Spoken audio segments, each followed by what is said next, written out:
سچ بولنا بڑی ہمت کی بات ہے، چھوٹی بات نہیں ہے۔ سچ میں برکت کا سنا ہے نا، سچ کی ایک طاقت ہے، سچ ایک وزن رکھتا ہے۔ سچ جو بندہ بولتا ہے اس کو بھی وزن برداشت کرنا پڑتا ہے، اور اس کی وجہ سے جو وزن معاشرے پہ پیدا ہوتا ہے، ایک رونق افزا وہ بات اور سوسائٹی جو بنتی ہے نا، وہ آپ اور ہم سوچ بھی نہیں سکتے۔ صداقت چھوٹی چیز نہیں ہے، بہت بڑی چیز ہے۔ یہ دعووں سے نہیں آتی کہ میں نے زندگی میں کبھی جھوٹ نہیں بولا، دعویٰ کر دیا، ہر بات سے پہلے کہہ دیا میں جھوٹ نہیں بولتا، میں سچ بولتا ہوں، مجھے سچے بندے اچھے لگتے ہیں۔ یہ ایسی چیزیں سے نہیں ہوگا۔ آپ دیکھیں نا، نکلیں تو صحیح باہر، فون پہ لگے ہوتے ہیں، کتنے سچ بول رہے ہوتے ہیں، نارمل لائف میں بات کر رہے ہوتے ہیں، کتنا سچ بول رہے ہوتے ہیں، ہمارے وعدے جو ہیں وہ کتنے وفا ہو رہے ہوتے ہیں۔ جو کثیر مقصد زندگی گزارنے والا انسان ہوتا ہے نا، جس کے ذہن میں لاتعداد بے شمار قسم کے مقاصد چل رہے ہوتے ہیں، چیزیں چل رہی ہوتی ہیں، اس کے وعدے بھی اسی لیول کے ہوتے ہیں۔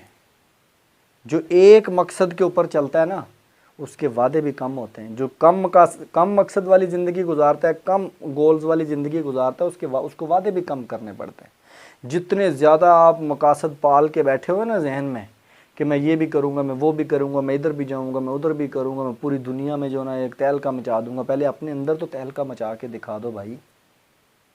آپ منٹ نہیں لگاتے، وعدہ کر کے وہ چلے جاتے ہو، اس کے بعد اس وعدے کا ٹائم آ جائے گا، پھر آپ کیا کریں گے؟ پھر آپ چھپتے پھریں گے، پھر ایک نئے وعدے کی تلاش میں، پھر ایک نئے وعدے کی تلاش میں۔ یہ کثیر مقاصد جو زندگی ہے، کثیر المقاصد زندگی، جو زیادہ مقصد والی زندگی آپ نے اپنے آپ کے اوپر عذاب بنا کے نافذ کی ہوئی ہے، اس کی وجہ سے آپ کو زیادہ وعدے کرنے پڑتے ہیں۔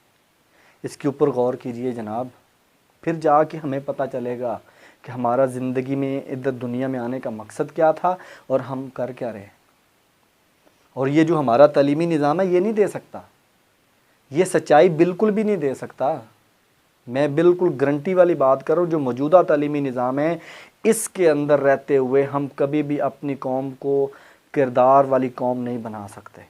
اس میں کردار سازی کے اوپر کام ہی نہیں ہے، تربیت کے اوپر کام ہی نہیں ہے۔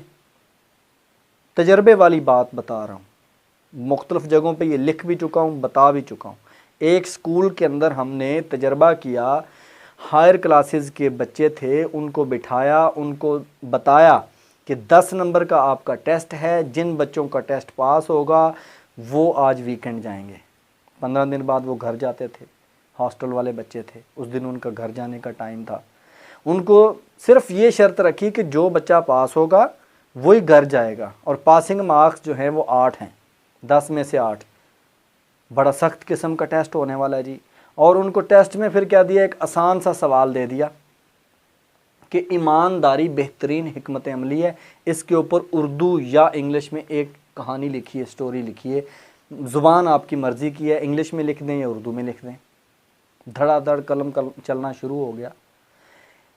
اس طرح کا ماحول دیا گیا ان کو، بالکل ریلیکس، کوئی ان کے اوپر پریشر نہیں ہے، اور 4 سے 5 آبزرور رکھے، ہم نے بھی مانیٹر کیا۔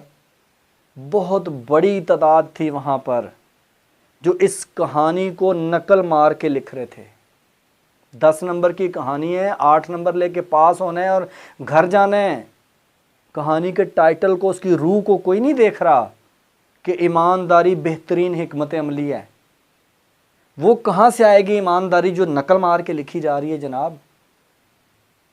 کہاں سے آئے گی ایمانداری؟ تو چیخے گی، روئے گی کہ میرے ساتھ ہو کیا رہا ہے۔ یہ ہے ہمارا تعلیمی نظام، رٹا لگاتے جاؤ، نمبر لیتے جاؤ، بس پاس ہو گیا، اگلے گریڈ میں چلا گیا۔ عشق ہی نہیں ہے علم کے ساتھ، طلب ہی نہیں ہے اندر۔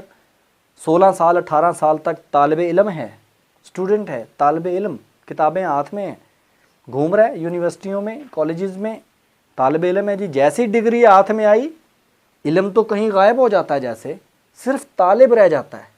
کس چیز کا؟ نوکری کا۔ مجھے نوکر بنا دو، نوکری دے دو، نوکری دے دو، نوکری دے دو۔ سیویاں لے کے ڈراپ کر رہا ہے اور سیویاں لے کے گھوم رہا ہے۔ کہاں گیا وہ علم جو 18 سال میں سیکھا؟ کیا وہ علم تھا؟ وہ تعلیم تھی جس نے 16 سال 18 سال آپ نے انویسٹ کر دی، اپنا وقت جو ہے سب سے زیادہ قیمتی تو وہی ہے۔ پیسہ بھی بہت لگایا، لاکھوں میں لگایا، وقت بھی لگایا، 16 سال 18 سال لگا دیے، اور اس کے بعد آپ اس قابل بھی نہیں ہوئے کہ آپ اپنی زندگی کو مینج کر سکیں، اپنا راستہ جو ہے وہ اس کا بہترین انتخاب کر سکیں۔ آپ کو یہ بھی نہیں پتہ چلا 18 سال کے بعد، 16 سال کے بعد کہ آپ کا راستہ کس طرف جاتا ہے، آپ نے کون سے ٹریک پہ جانا ہے، آپ نے زندگی کیسے گزارنی ہے۔ سچا انسان بننے کے لیے ہمیں ان چیزوں سے ماورا ہونا پڑے گا، ان کو خاطر میں نہیں لانا پڑے گا۔ کامیاب زندگی گزارنے کے لیے، سچائی پر زندگی گزارنے کے لیے ڈگری کی ضرورت نہیں ہے، سوچ کی ضرورت ہے۔ سوچ کا زاویہ بدلیے، خود بھی، اپنے گرد و نواح میں، اپنے جو زیر کفالت لوگ ہیں ان کا بھی اس کے اوپر توجہ دیجیے۔ اپنا ایجوکیشن سسٹم جو موجودہ ہے اس پہ مجھے تو کوئی بھروسہ نہیں ہے کہ اس کے اندر سے کوئی باکردار قوم ہم بنا سکتے ہیں۔ تربیت پہ تو کام ہو ہی نہیں رہا، کسی صورت بھی نہیں ہو رہا، رٹا چل رہا۔ یہاں پہ ایک بچہ اگر سوال لکھتا ہے نا کہ اللہ ایک ہے، وہ بھی صرف اس وجہ سے لکھتا ہے اور اس نیت سے لکھتا ہے کہ یہ میں سوال صحیح لکھوں گا تو مجھے 1 نمبر ملے گا۔ وہ کسی پیچھے مقصد اور اس حقیقت کو جان کر نہیں لکھا ہوتا۔ جتنی کہانیاں ہم سنا رہے ہیں سچائی کے اوپر، ایمانداری کے اوپر، دیانتداری کے اوپر، ساری جھوٹی کہانیاں۔ جب کہانی جھوٹی ہے تو سچائی کہاں سے آ جائے گی؟ پھر اوپر سے سونے پہ سہاگا نقل لگا کے ایک بچہ لکھ رہے ہیں ایمانداری جو ہے بہترین حکمت عملی ہے، سچ میں برکت ہے، تو کہاں سے آئیں گی یہ ساری چیزیں؟ ایک پیر صاحب نے اپنے مرید کو خلافت دی اور بھیج دیا کہ جاؤ جا کے ابھی اپنے علاقے میں کام شروع کرو۔ کچھ دنوں کے بعد پیر صاحب کے پاس رپورٹ آتی ہے کہ اس مرید کو جو خلیفہ بنا کے بھیجا تھا وہ تو بڑی ترقی میں ہے، بڑا اس کے نعرے لگ رہے ہیں۔ انہوں نے مزید پتہ کروایا اور پھر جب اسے واپس بلایا ایک دن کہ بھی آؤ میری بات سنو، اس سے پوچھا کہ کیا مسئلہ ہے بھائی؟ مجھے پتہ چلا کہ اس علاقے میں ہر بندہ آپ سے خوش ہے، کوئی ایک بندہ بھی نہیں ہے جو آپ سے ناراض ہو، جو آپ سے ناراض ہو یا آپ کی بات سے اختلاف کرتا ہو، ہر بندہ آپ سے خوش ہے، 100% رزلٹ۔ اس نے بولا جی بالکل، یہ آپ کی کرم نوازی ہے پیر صاحب۔ انہوں نے بولا میری کرم نوازی نہیں ہے، تم نے سچ بولنا چھوڑ دیا، تم جھوٹ بولنا شروع ہو گئے ہو۔ یہ ممکن ہی نہیں ہے کہ تم سچ بولتے رہو اور 100% لوگ آپ کے ساتھ ہوں، یہ ممکن ہی نہیں ہے۔ سچ بولنے والوں کو تو زیادہ رکاوٹوں کے سامنے ہوتے ہیں، اتنی جلدی سے تو وہ اوپر آ ہی نہیں سکتے۔ ہسٹری اٹھا کر دیکھ لیجئے، انبیاء کی ہسٹری ہے، صحابہ کرام کی ہسٹری ہے، جو اللہ کے نیک بندے ان کی ہسٹری اٹھا کر دیکھیے۔ سچ پر قائم رہنا اتنا آسان کام نہیں ہے۔ ایسے محفلوں میں بیٹھ کے یہ دعوے مت کیا کریں کہ میں تو سچ ہی بولتا ہوں، میں نے کبھی جھوٹ نہیں بولا زندگی میں۔ تھوڑا نیچے آئیے، سچ کو اپنی زندگی میں لائیے، اپنے ایکشنز میں لائیے، حلال روزی کی طرف آئیے۔ یہ معاملات اس طرح نہیں سیدھے ہوں گے۔ یہ زندگی اللہ کی امانت ہے اور اس کا حساب دینا ہے، اس لیے ایک پیمانے میں آئیے جو اللہ اور اللہ کے نبی کا بنایا ہوا پیمانہ ہے، پھر سب ٹھیک ہو جائے گا انشاءاللہ۔